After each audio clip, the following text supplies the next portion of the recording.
अस्सलाम वालेकुम, मेरा नाम है ज़ुहैब भट्ट और आज आपको दिखाएंगे फ़कीर, वो भी इतने अमीर बनाम सरकार। कभी ये दौर था कि बसों में आप जा रहे होते थे, सफ़र कर रहे होते थे लाहौर तो शेखुपुरे, तो उसमें अचानक कोई बंदा खड़ा हो जाता था, या कोई आप लोकल बस में बैठे होते थे ना, जो लोकल बस होती थी जो लाहौर, शाहदरा, नारोवाल, मुरीद के रुकती भी जाती थी, तो उसमें भी अक्सर फ़कीर आ जाते थे, मांगते थे। लेकिन जहाज़ के अंदर भी मांगना शुरू कर दिया। जिस तरह वक्त जिद्दत कर रहा है, जिद्दत पकड़ रहा है और जदीद हालात होते जा रहे हैं, हम दुनिया तरक्की करती जा रही है, फ़कीर जो से तरक्की करते जा रहे हैं। अभी ये आज का शो इसलिए कर रहे हैं, कुछ दिन पहले सऊदी अरेबिया के अंदर कुछ लोग पकड़े गए, वो पाकिस्तानी थे, और उनको जब पकड़ा गया, उनको पकड़ने की जो वजह जानी गई वो ये थी कि वो वहाँ पर गदागरी करते हैं, यानी कि भीख मांगते हैं। जो हाजी वहाँ पर जाते हैं उनसे पैसे मांगते हैं। अब ये वहाँ तक पहुँचते कैसे हैं, क्योंकि मैं ख़ुद भी ये एक्सपीरियंस कर चुका हूँ कि मैंने देखा कि हम वहाँ बैठे हुए हैं, मस्जिद नबवी में बैठे हुए हैं, सहन में तो लोग आके मांग रहे हैं, हम उसके अंदर हरम के अंदर हैं, मक्का मुकरमा में हैं, हम हरम के अंदर हैं, वहाँ लोग फैमिली के साथ आके मांग रहे हैं। तो ये बड़ा मेरे लिए तकलीफ़ दे था। उसके कुछ विजुअल्स हैं, वो ज़रा विजुअल्स देखें जिससे आपको अंदाज़ा होगा कि कितनी बड़ी शर्म की बात है ये कि वो जितने लोग पकड़े गए उसमें से 90% पाकिस्तानी थे। वो पाकिस्तान से भीख मांगने के लिए इन मुकद्दस मकामात पे गए हुए थे। देखें ज़रा। तो असली कहानी जो सी है फ़कीरों की है। फ़कीर जो से वीज़ा लगवा के जाते हैं, मुल्क से बाहर पहुँच जाते हैं, मुल्क से बाहर चले जाते हैं। कैसे जाते हैं वो भी एक कहानी है, उसके बारे में भी आगे जाकर डिस्कस करेंगे। लेकिन एक सर्वे हुआ पाकिस्तान में भी रिसेंटली, उसमें पता चला कि पाकिस्तान में जो बेकारी हैं उनकी तादाद 3 करोड़ 80 लाख के करीब है, यानी कि इस कदर शदीद बेकारी हैं। और उनमें से जो 52% यानी 52% से भी ज़्यादा 55% ख़वातीन हैं, और उनमें 27% बच्चे हैं, और तकरीबन 12% मर्द हैं। यानी कि ये तमाम एलिमेंट वही हैं जिसको देख के आपको तरस आए और तरस खा के आप उनको पैसे दें। और ये भी पता चला कि ये इनकी जो डेली योमिया इनकी जो कमाई है वो 1000 रुपये से ज़्यादा है। अगर 1000 रुपये से इनकी योमिया कमाई हो तो फिर अंदाज़ा कर लें कि अगर 5-6 लोग इकट्ठे मिलके को मांग रहे हों तो कितने पैसे इकट्ठे करते हैं। तीसरी बड़ी बात जो सुन के मैं बड़ा हैरान हुआ कि जब पूरे पाकिस्तान से ये डाटा इकट्ठा किया गया और ये जानने की कोशिश की गई कि ये सालाना कितने पैसे कमाते हैं, तो वो खरबों रुपए में वो अमाउंट निकली। और उसको जब खरबों को डॉलर में कन्वर्ट किया तो वो 40-50 अरब डॉलर से ऊपर चली गई। यानी कि पाकिस्तान को इसकी ज़रूरत है। यानी कि फ़कीर हमारे मुल्क में इतनी बड़ी इकॉनमी है और हमें पता ही नहीं है कि ये कितनी बड़ी इकॉनमी है और ये किस तरह मुल्क के अंदर ही मौजूद है। कोई टैक्स नहीं है, कोई पकड़ने वाला नहीं है, कोई FBR नहीं है, कोई काउंटर नहीं है, कुछ भी नहीं है, और ये पैसे कमाते जा रहे हैं। और आपके मुल्क का बहुत सारा जो इकॉनमी है, जो बहुत सारा पैसा है, वो इस तरह इनके पास जाता जा रहा है जिसका कुछ पता नहीं चलता कि वो कहाँ जा रहा है। अभी बहुत बड़े बड़े इदारे बने हुए हैं, तो कोई फ़लाँ NGOs बनी हुई हैं जो लोगों की मदद करती हैं, लोगों के साथ चलती हैं, लोगों को कर्ज़ा देती हैं, कर्ज़ा हसना देती हैं, आसान शराइत पे देती हैं। उस सब के बावजूद ये लोग इस तरह मांगते हैं और मांग के इतना पैसा इकट्ठा करते हैं जिसकी मिसाल नहीं मिलती। आए चल के आपको और कुछ फैक्ट्स एंड फिगर्स बताता हूँ जो सुन के आप भी हैरान होंगे, जिस तरह मैं परेशान होकर ये शो कर रहा हूँ कि मुझे अंदाज़ा ही नहीं था कि यार फ़कीर जो उनसे इस तरह कमाते हैं। यकीन माने लाहौर शहर के अंदर हमने फ़कीर ऐसे देखे हैं कि यूँ करके गाड़ी रुकी है, गाड़ी में पूरी फैमिली बैठी हुई है, उसने कहा यार पेट्रोल ख़त्म हो गया, पैसे नहीं है तो प्लीज़ थोड़े पैसे दे दो। अब पूरी फैमिली गाड़ी के अंदर बैठी है, उसको अब 10 रुपये तो देंगे नहीं, उन्होंने कम से कम तुहानू 100, 200, 500 देना पेगा कि जाओ जाके पेट्रोल पाओ। तो तुहाडे कोलों नहीं पेट्रोल भरवाएगा, वो जाके पता नहीं कितने कितने पेट्रोल भरवाएगा। कमाल नहीं हो गया। गदागरी जुनसी है वो कानूनन जुर्म है और आप भीख नहीं मांग सकते, ये आपको पकड़ लेंगे। अगर आप सड़कों पे खड़े होकर ट्रैफिक सिग्नल्स पे भीख मांग रहे हैं तो ये ट्रैफिक वार्डन्स की जिम्मेदारी है कि वो पॉइंट आउट करे। अगर वहाँ बच्चे भीख मांग रहे हैं तो वो जो इदारे हैं, जो चाइल्ड प्रोटेक्शन ब्यूरो है, उनको पॉइंट आउट करे कि यहाँ पर बच्चे भीख मांग रहे हैं, तो ये उनकी ड्यूटी में आता है कि करे। लेकिन हम हर सड़क पर हर जगह पर भीख मांगते हुए बच्चे देखते हैं। अभी कुछ दिन पहले मैं इस्लामाबाद से GT रोड लाहौर आ रहा था, तो खाड़ियाँ गरीब गाड़ी जो सी है वो ट्रैफिक में कहीं ब्लॉक हुई, तो सड़क के ऊपर बच्चे भीख मांग रहे हैं गाड़ियों के शीशे खड़का के, और वो वहाँ सारे के सारे वहाँ पर एडजस्ट हुए हुए हैं और वो सड़क के ऊपर फैले हुए हैं। इस तरह आप किसी भी लाहौर की बड़ी सड़क के ऊपर कहीं पे फंस जाएं ट्रैफिक में, आप देखेंगे कि जहाँ ट्रैफिक फंसी होगी या MM आलम रोड के ऊपर आप होंगे तो फ़कीर लाइन में खड़े होंगे और वो आपसे भीख मांग रहे होंगे, और वो सारा दिन भीख मांगते हैं। और सारा दिन के लिए डायलॉग एक ही होता है कि आज सारा दिन कुछ नहीं मिला, और लोग पैसे दे के जा रहे होते हैं। और यही स्टेटिस्टिक्स बताते हैं कि ये मुल्क की इकॉनमी को कितना नुकसान पहुँचा रहे हैं, कि ये अरबों डॉलर जो है सालाना भीख की मद में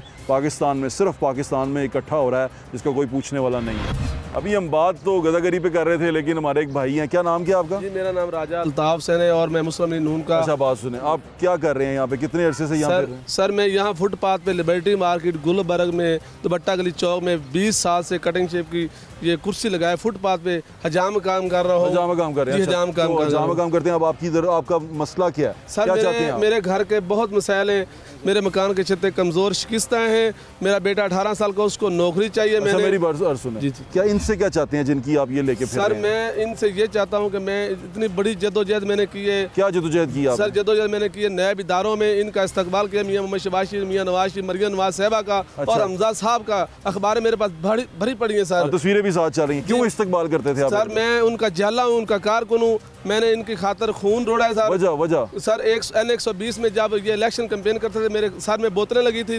माजिद ज़हूर साहब MPS साहब का, वो इस चीज़ के गवाह है सर। क्या वजह, क्यों खाई आपने? मैं ये पूछ जानना सर, मैं पार्टी का एक अहम कारकुन हूँ, था और रहूंगा इंशाल्लाह। पार्टी से क्या चाहते हैं आप? सर, मैं पार्टी से अभी तो मैं रिस्पांस मुझे मिलना चाहिए, क्योंकि मैं बहुत काम शाम जो आप करते हैं, मेहनत मजदूरी करते हैं, उसमें आपको गुजारा नहीं? मेरी अर्ज सुने, मैं इस वक्त बहुत मुश्किल में हूँ। मेरे ऊपर 5 लाख रुपए कर्जा है, जो मैं इधर तो आप तो नहीं जाते आप इनके पीछे? जी, मैं जाऊंगा इंशाल्लाह। हजाम काम करके देखे ना, घर का जो है मसाइल वो हल नहीं हो रहे। मैं 1000-1500 जो कमाता हूँ वो अपनी फैमिली पे खर्च हो जाता रोज़। अच्छा। और मेरे ऊपर 5 लाख रुपए कर्जा है। और मियाँ मोहम्मद शहबाज शरीफ को माल्टन 180 बाहर उनका इस्तकबाल मैंने किया, उनको उनकी गाड़ी प्रोटोकॉल को मैंने रोका और उनको 2 दरखास्त। मेरी बात सुने यार, आप क्यों उनके पीछे पड़े हुए? मैं ये आपसे पूछना सर, मैं उनके पीछे नहीं, अपने हकूक के लिए पड़ा हूँ। कैसा हकूक भाईजान, क्या मेरे बेटे को सरकारी मर्जी से उनके पीछे गए? सर, मैं अपने बेटे को सरकारी नौकरी लगवाना चाहता हूँ, मियाँ मोहम्मद शहबाज शरीफ साहब को। अगर आपका बेटा डिजर्व करता होगा, वो कोई इम्तिहान देगा तो नौकरी कर ले, ये सबका हक है या सियासी कारकुनों का हक है? सर, सबका हक है, सबका हक है। मैं अर्ज कर रहा हूँ, मेरे घर के इतने मसाइल, 5 लाख का मैं मकरूज हूँ। बिल्कुल ठीक है, तो आप उसके लिए काम करें। आप इनके पीछे क्या करते हैं? इनसे क्या मसला आपको? मैंने रिक्वेस्ट की, उनको दरख्वास्तें दिए 2 कि मेरी माली इमदाद फौरी की जाए। उनकी गाड़ी को रोका, दरखास्तें वसूल सर किए, उन्होंने दरखास्तें वसूल किए, मगर अभी तक मुझे रिस्पांस नहीं मिला। मैं उम्मीद रखता हूं आपको भाईजान, मैं यही पूछना चाह रहा हूँ, क्यों मिले? सर, मैं उनका कारकुन भी हूँ और मसाइल में घिरा हुआ हूँ और मुझे बहुत परेशानियाँ हैं और मैं जो जान अपनी लुटाना चाहता हूँ मियां नवाज शरीफ। सियासी कारकुन है जी एक जमात के, और इस तरह के सियासी कारकुन हर जमात में हैं। हर जमात में आपको मिल जाएंगे जो हर बड़े लीडर के पीछे हैं। ये अपना तमाम सारा कुछ छोड़ के, कारोबार छोड़ के, घर बार छोड़ के लीडर के पीछे, लीडर के ऊपर पत्तियाँ फेंकते हैं, लीडर के आगे पीछे होते हैं। तस्वीरें भरी पड़ी हैं। भाईजान के पास एल्बम है जिसमें हर लीडर है, ऑलमोस्ट पॉसिबली जितने नून लीग के बड़े लीडर हैं वो सारे के सारे इसमें हैं, मियां नवाज शरीफ से लेके। और हमजा साहब, आपने अपनी जिंदगी इनके पीछे लगा दी है। जी बिल्कुल। तो क्यों लगाई यार? तो बेवकूफ़ी है सर, बेवकूफ़ी। मुझे तो इसमें कोई अकलमंदी नजर नहीं है। किसी को अपना बना लो या किसी का बन जाओ, दोनों नहीं हो सका आपसे। मैं उम्मीद रखता हूँ वो मुझे सीने से जरूर लगाएं, क्योंकि मैंने भी इनको सीने से 20 साल से आप फिर रहे हैं, तो सीने से आपको इन्होंने तो लगाया नहीं, आप ही लगा के फिर। इंशाल्लाह लगाएंगे। मैं रिक्वेस्ट बार करूंगा, जब तक मेरे घर के मसाइल नहीं हल होंगे। पूरी एल्बम लेके फिर रहे हैं हम। ये हमारा नवाज शरीफ और मरियम नवाज से रिक्वेस्ट करता रहूंगा कि मेरे घर के मसाइल फौरी हल कराएं। अल्लाह ताला से रिक्वेस्ट करें और अल्लाह ताला से जाके दुआ मांगे, अल्लाह खैर करे। फुटपाथ पे काम करके घर के मसाइल हल नहीं हो रहे, मैं खुदकुशी करने के लिए तैयार हूँ। ना खुदकुशी ना करें आप, आपकी मेहरबानी, जाएं। Thank you. आप ये देखेंगे, मैं बार बार यही बात पूछता हूँ और सोचता हूँ कि सियासी शऊर हमारे अंदर इतना सा है कि बड़ा लीडर हो तो हम उस बड़े लीडर के पीछे आंखें बंद करके चल पड़ते हैं, फिर हमारी आंखें, कान, दिल सब एकदम मोहर ज़दा हो जाते हैं और हम उनके पीछे पीछे होते हैं। हम ये नहीं सोचते कि हमने करना क्या है, हमारे घर में फैमिली है, हमारे बच्चे हैं, उनका क्या होगा, उनके पीछे क्या जाना। और अगर उनके पीछे जा भी रहे हैं तो सियासी मंशूर क्या है उनका, वो किस नज़रिए पे सियासत करते हैं, वो नज़रिया जो उनसा अवाम दोस्त है कि नहीं है, ये तमाम चीज़ें पीछे रह जाती हैं। हाँ, बड़ा आदमी है, उस बड़े आदमी के पीछे और देखो रुपया बड़ा असी मगर आसान भी कुछ दे रहा है। सवाल बड़ा अहम है, वो ये है कि ये लोग वहाँ तक पहुँच कैसे जाते हैं। अगर ये वहाँ जाके भी मुश्किलात का, फॉर एग्ज़ाम्पल थोड़ी देर के लिए ये सोच लें कि ये लोग वाकई तकलीफ़ में हैं, तो ये तकलीफ़ में पाकिस्तान से वहाँ तक कैसे पहुँच गए, ये पहुँचने में कितना खर्चा करके गए, ये तमाम चीज़ें बड़ी अहम है। इसके बारे में जानना बड़ा ज़रूरी है। हाजी जावेद अख्तर साहब हमारे साथ मौजूद हैं, जो ट्रैवल का काम करते हैं, स्पेशली ये हज और उम्रा का काम करते हैं। तो इनसे पूछते हैं कि ये कितने का पैकेज होता है और ये क्या पता चल सकता है कि ये जा रहा है, इसकी नीयत ये है कि ये वहाँ जाके काम करेगा, भागेगा या भीख मांगेगा। अस्सलाम वालेकुम भाई साहब। वालेकुम सलाम। मैं ठीक जी, आप ठीक हैं? अभी हम एक खबर पढ़ रहे थे, मैं उस वजह से हम भी थोड़ा परेशान हुए। हम ये जानने के लिए निकले हैं कि मुल्क में तो चलो भीख मांगते ही मांगते हैं, मुल्क से बाहर जाके भीख मांगते हैं। मैं सियासतदानों की नहीं बात कर रहा, मैं बात कर रहा हूँ जो लोग फ़कीर वाकई में इसके हाजियों के, उम्रा ज़ायरीन के रूप में चले जाते हैं और जाके वहाँ पे भीख मांगते हैं, तो बड़ी हमारी भी दिल आज़ारी होती है और मुल्क की भी बड़ी बदनामी होती है। सबसे पहले तो ये जो काम करते हैं ना, जाके जो लोग भीख मांगते हैं, ये पाकिस्तान को बदनाम करते हैं। ठीक है, ऐसा पता कैसे चलता है? मतलब आपको जब आपके पास कोई उम्रे के लिए आता है कि हमारा ये लगा दें, उम्रे का पैकेज लगा दें, तो पता चल सकता है कि ये क्या करेंगे वहाँ जाके? ये एक माफिया है, ये एक माफिया है और ये जो है ना गांव के लोग ज़्यादा होते हैं। इनका प्लान होता है ये यहाँ से जाएं और वहाँ पे जाके 3 महीने का वीज़ा गवर्नमेंट सऊदीया ने कर दिया। अब 3 महीने ये वहाँ पे ऑफिशियल रह सकते हैं।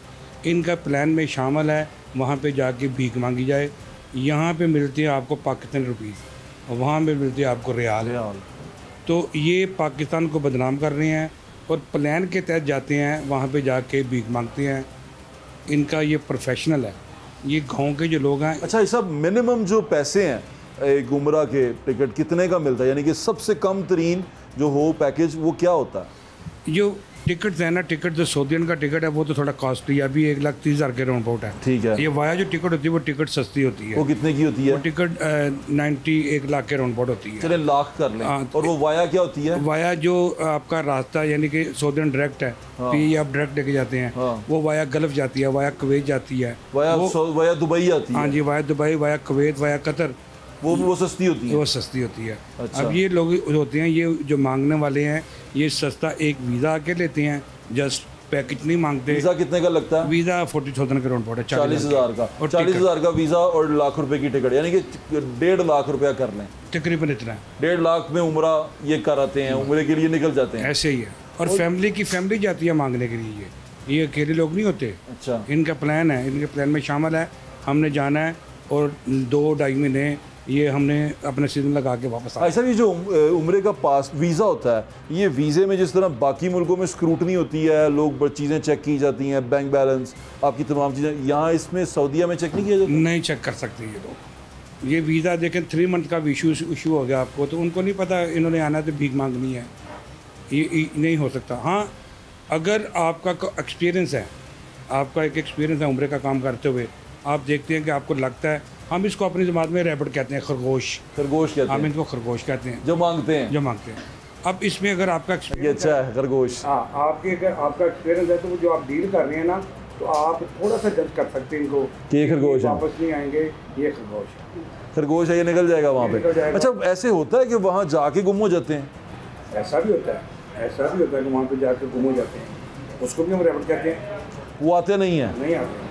तो क्या करते हैं वहाँ पे? काम करते हैं, जब पकड़े गए फिर वापस नहीं देते हैं, इतने को तौर पर रह रहे हैं काम। तो ये तो बड़ी बदनामी होती होगी पाकिस्तान की, कहते हैं अपने मुल्क की बहुत बदनामी है। मस्जिद नबी में बैठे भीख मांग रहे हैं, हरम की हदूद में वहाँ कबूतर को वो दाना डालते हैं। हम वो रमज़ान में चले गए, हमने वो अफ्तारी का सामान पकड़ा हुआ था, मैंने लिफाफा पकड़ा हुआ था और लिफाफा पकड़ते जूँ ही मैं एंटर हुआ सामने की तरफ, और वो सारे मुझे लग रहे थे कि पाकिस्तानी हैं, क्योंकि उनकी ज़ुबान से लगा, दे भाई मैनू दे दे। भाईजान उन्होंने सारा कुछ छीन लिया और वो लिफाफा, फटे हुए लिफाफे मेरे हाथ में। शुक्र है मेरे कपड़े नहीं फाड़ गए वो लोग। मैं इतना हैरान हुआ, मैं कहा यार यहाँ आके भी ये सब कुछ होता है। ऐसे ही कुछ लोग वहाँ पे गुनाह पकड़ाने जाते हैं, उसने वहाँ पर तकरीबन 4,000 बंदा पकड़ा, जिनमें से मैंने सुना है कि 3700 या 3800 पाकिस्तानी हैं जो भीख मांगते हुए उन्होंने वहाँ पे ऑपरेशन करके पकड़ा। तो वो हुकूमत की तरफ से कोई सख्त एक्शन नहीं होता कि वो जो आप तक यहाँ तक आए कि वो आप पे थोड़ी रोक लगाएं, पाबंदी लगाएं? हमें पता ही नहीं चलता कि ये खरगोश हैं, हमने तो जस्ट देखे, मेरे पास आप आए हैं। हाँ। आपने कहा जी हमने जाना उम्रे पे। ठीक है। कुछ किसी ने सस्ता पैकेज ले लिया, बिल्डिंग का पैकेज सस्ता होता है। हाँ, बिल्डिंग का मतलब? बिल्डिंग यानी कि दूर रिहाइश, वो पैकेज आपको 2 लाख का मिल जाएगा। ठीक है। वो पैकेज लेके वो चले गए, साथ में रहाइश की अकोमोडेशन ले ली है। हाँ। और भीख मांग रहे हैं, यानी कि वो जो हमने 1.5 लाख रुपया टिकट और वीज़े का रहा था उसमें 50,000 और डालें तो बिल्डिंग आपको पैकेज मिल जाएगी, बिल्डिंग भी आ जाएगी, यानी कि आप रह भी जाएं। शुरू में आप जज कर सकते हैं इनको कि ये इस तरह हैं और ये भाग जाएंगे और ये फिर वापस नहीं आएंगे? आपको कोई एक्सपीरियंस है इसका? सर ये असल में एक्चुअल बात ये है कि जो हम ना बल्क में काम करते हैं उम्रे का ना। ठीक है। तो हमारे आगे एजेंट हैं। अच्छा। एजेंट रात में पासपोर्ट आके देते हैं, बल्क में देते हैं, हमें नहीं पता इसमें खरगोश है कौन है। अच्छा। लगा के देते हैं। सब अगर खरगोश निकल आए तो वो क्या आपकी कंपनी की बदनामी होती है या आपकी कंपनी ब्लैकलिस्ट होती है? वहाँ पे ना 1% कोटा होता है, हर कंपनी का 1% कोटा है, अगर उसको एक्सीड करेंगे आप तो आपकी अप्रूवल बंद हो जाती है। अच्छा। हम कोशिश तो करते हैं कि ये खरगोश को देखा जाए पकड़, लेकिन इसको कोई नहीं। अगर एक खरगोश है वो निकल गया, यार खरगोश है मेरी मुराद, जो स्किप होने वाला है, लोग भी जरा समझ लें, वो स्किप हो गया और वो आपकी कंपनी से उसका वीज़ा गया था, तो क्या वो वहाँ पर मॉनिटर होता है कि ये फलां कंपनी से वीज़ा लग गया? मॉनिटर होता है, एक सिस्टम उसमें आ जाता है कि इसके इतने लोग गए हैं, इतने भी मक्का में हैं, इतने वापस पहुंच चुके हैं। अच्छा, हर चीज़ सिस्टम में होती है। वो सिस्टम में होती है। और जिसका आ रहा हो कि इसके बहुत सारे लोग जिनसे हैं वो वापस ही नहीं आए और वीज़ा एक्सपायर हो चुका है, उसकी अप्रूवल बंद कर देते हैं वो। वो उसकी जो एजेंट है उसकी अप्रूवल बंद कर कंपनी की? हाँ जी, एजेंट की अप्रूवल बंद होती है, वीज़ा निकलना। ये तो बड़ा खतरनाक है एजेंट के लिए भी कि यार ये तो बड़ा नुकसान होता होगा। ऐसे ही तो ऐसा भी इसको आपने अपनी हद तक कंट्रोल करने के लिए कोई मैकेनिज्म बनाया हुआ है कि हम इसे कैसे कंट्रोल करें? हमारे एजेंट है तो ये रहीम यार खां, ये जो गाँव वाली पट्टी है ना, यहाँ से लोग आते हैं। एजेंट रात आए, थैले में पासपोर्ट पकड़े हुए हैं, ये 100 पासपोर्ट है, 50 पासपोर्ट है, इसका वीज़ा लगा दे। तो हम तो उनके भाव पे उनका वीज़ा लगा देते हैं, हमें नहीं पता चलता। नहीं पता चलता। अभी हज आने वाला है तो हज के लिहाज से हम बात करने के लिए ख्वाजा सुहेल शहजाद साहब से भी बात करेंगे। ख्वाजा साहब भी यहाँ पर मौजूद हैं। ख्वाजा अस्सलाम वालेकुम, कैसे हैं आप? अभी ये खरगोश वगैरह की आई साहब बात कर रहे थे कि खरगोश होते हैं। खरगोश वैसे आप पहचान लेते हैं? आप इतना तजर्बा है अब आपका? नहीं बट साहब, खरगोश नहीं पहचाना जाता। खरगोश मीन के जैसे कोई उम्रा लगवाने वीज़ा आया है तो उसके पासपोर्ट पे या उसके फेस पे नहीं लिखा हुआ कि ये इसने वापस नहीं आना। अच्छा। तो हम तो इसी नज़रिए से वीज़ा लगाते हैं कि ये इबादत की नज़र से जा रहा है और इसने इबादत करके वापस आना है, और हमें नहीं पता कि वो उधर सीज़न लगाने जा रहा है या अपना कमाई का कोई ज़रिया बनाया हुआ उसने। ये सारे ग्रुप के टोले हैं जो ये दूसरे भावलपुर वगैरह इधर अदर सिटियों से आते हैं लोग, और फैमिली वाइज जाते हैं, वो एक एक बंदा नहीं होता। अच्छा ये बताएं, अभी हज का सीज़न आने वाला है, हज जो है वो स्टार्ट होने वाला है, तो हज के दौरान भी ये खरगोश भी आएंगे और सारा कुछ आएगा, स्क्रूटनी कैसे करेंगे और हज का निज़ाम कैसा चल रहा है? बट साहब, हज के दौरान खरगोश नहीं जाता। अच्छा। यहाँ पे पैकेजेस वगैरह जो उनसे हैं वो तकरीबन कोई 1 मिलियन या 1.2 मिलियन से ऊपर है। 12 लाख 13 लाख 15 लाख का पैकेज है। जैसे जैसे सहूलियात हैं वैसे वैसे पैकेज है। तो हज पे खरगोश का जाना नामुमकिन है। ठीक है, खरगोश तो हाँ, ये उम्रे का वीज़ा लेके जाएगा खरगोश, ये हज पे वहाँ पे गायब वगैरह नहीं होगा हज। बिल्कुल ठीक है। और हाजी ने अपने टाइम के मुताबिक जाना है, अपनी फ़्लाइट पे जाना है, और उसी एग्रीमेंट जो उसके एग्रीमेंट एग्जिट होंगे वैसे ही उसने वापस आ जाना है। बिल्कुल ठीक है। अच्छा, तो ये अब हज में प्रॉब्लम क्या आ रहा है? हज में कोई प्रॉब्लम नहीं है, बस पाकिस्तान के जो हालात हैं अल्लाह ताला खैर आफियत रखे, और सिर्फ आपकी तरफ से एक मैसेज देना चाहते हैं कि जहाँ पे भी बुकिंग करवाएं हाजी, वो ग्रुप ऑर्गेनाइज़र, ठीक है, जो वजारत मजहबी अमूर की तरफ से उनको लाइसेंस दिया हुआ है, लाइसेंस वालों के पास जाके अपनी बुकिंग करवाएं। किसी अदर एजेंट के पास अपने पैसे या अपने पासपोर्ट वगैरह अपनी कीमती चीज़ें ना दें। के दौरान आपको अब कोई प्रॉब्लम तो नहीं आ रहा? नहीं, हज के दौरान कोई ऐसा प्रॉब्लम नहीं है माशाल्लाह। सऊदीया और पाकिस्तान हुकूमत बड़े अच्छे तरीके से स्मूथ हज करवा रही है। बहुत बहुत शुक्रिया आपके वक्त का दोनों है आपका। थैंक यू भैया। आजकल तो ऐसा लगता है कि मेहनत में शर्म भी आ गई है और मेहनत करना तकलीफ दे भी होता जा रहा है लोगों के लिए। हम मेहनत करने की बजाय प्रेफर करते हैं आसान रास्ता, शॉर्टकट रास्ता, और स्पेशली पाकिस्तान के अंदर, हम पाकिस्तानियों के अंदर ये बीमारी की तरह लगता जा रहा है। हमें सबसे बड़ी बीमारी ये लग गई है कि हर ड्रामी होती जा रही है। हम ये कोशिश करते हैं कि भाई हम कोई आसान चीज़ मिल जाए, कोई आसान तरीका मिल जाए और उस तरीके के ऊपर हम पैसे कमा लें। अब सबसे आसान तरीका जो उनसे है वो भीख मांग के पैसे कमाने का है। गदागरी एक जुर्म है, गदागरी कानूनन जुर्म है। गदागर को पकड़ के अंदर करना ये पुलिस का काम है। ये ट्रैफिक पुलिस के रूल्स में है कि उनकी जिम्मेदारी है कि वो ट्रैफिक के ऊपर किसी को गदागरी करने ना दे, लेकिन गदागरी हो रही होती है। ये ट्रैफिक रूल्स में उनके ऊपर ये लाजमी है कि ट्रैफिक पुलिस एहलकार ट्रैफिक की रवानी को बेहतर बनाने के लिए सड़क पे इंक्रोचमेंट ना होने दे। इंक्रोचमेंट भी हो रही होती है तो वो जो सड़क पे एहलकार खड़ा होता है वो कहता है उनमें किन्नियां उठावा की ना करा। तो कानून का मजाक हम इस तरह खुद बना देते हैं। कानून जिसको ये हरकत में आना चाहिए, अमल दरामद करना चाहिए, वहाँ कोई बड़ा बंदा गुजरेगा तो रेडियाँ भी उठा देगा, फ़कीरों को भी हटा देगा, हर चीज़ दूर कर देगा। लेकिन जब आम आदमी के लिए वो रास्ता भी बंद होगा, वहाँ पर फ़कीर भी मौजूद होगा और वो तमाम ऐसी हरकतें भी करेगा, आपसे भीख भी मांगेगा और आपको तकलीफ़ भी पहुँचाएगा, आपके आराम में खलल भी डालेगा। अब ये तमाम चीज़ों के बाद जो लुबे लुबाब है वो इतना सा है कि नीयतों का बेहतर होना बहुत ज़रूरी है। हमें अल्लाह ताला पे यकीन होना चाहिए कि अल्लाह ताला हमें देगा, अल्लाह ताला से हमें मांगना चाहिए, अल्लाह ताला दे देता है। और वो कहते हैं जो अल्लाह से मांगता है फिर वो किसी से नहीं मांगता, और जो किसी से मांगता है वो फिर सबसे ही मांगता है। तो ये कोशिश करें कि अब अल्लाह ताला से मांगें। और ये जो हमने फ़कीरी अपने अंदर डाल दिया, फ़कीरी असल फ़कीरी का तो मतलब कुछ और है, लेकिन ये जो गदागरी जो हमने मांगना अपने अंदर डाल दिया और इसकी वजह से हमारी पूरी दुनिया में रुसवाई हो रही है, इससे बचें। और जो लोग ऐसा करते हैं उनको उनकी हौसला शिकनी करें, क्योंकि ये देखा गया सड़क पे चलते हुए बाइक पे बच्चा बिठाया हुआ है, फैमिली बिठाई हुई है और वो मांगने के लिए आपके पास आ जाता है। और एक बार नहीं 10 बार, वो एक बार मैंने इसको पैसे दे दिए, वो दूसरी बार दोबारा मिल गया मुझे, और मुझे देख के वो शर्मिंदा भी नहीं हुआ कि यार ये वही बंदा जिसने पिछली बार मुझे पैसे दिए थे और अब फिर मैं इसे वही बहाना बना के पैसे दे रहा हूँ। तो इन चीज़ों से इज्तनाब करें, कम से कम अपने अंदर थोड़ी सी सेल्फ रिस्पेक्ट पैदा करें। अपना ख्याल रखिए, मैं ज़्यादा इंशाल्लाह फिर मुलाकात होगी। अल्लाह हाफ़िज़। पाकिस्तान जिंदाबाद।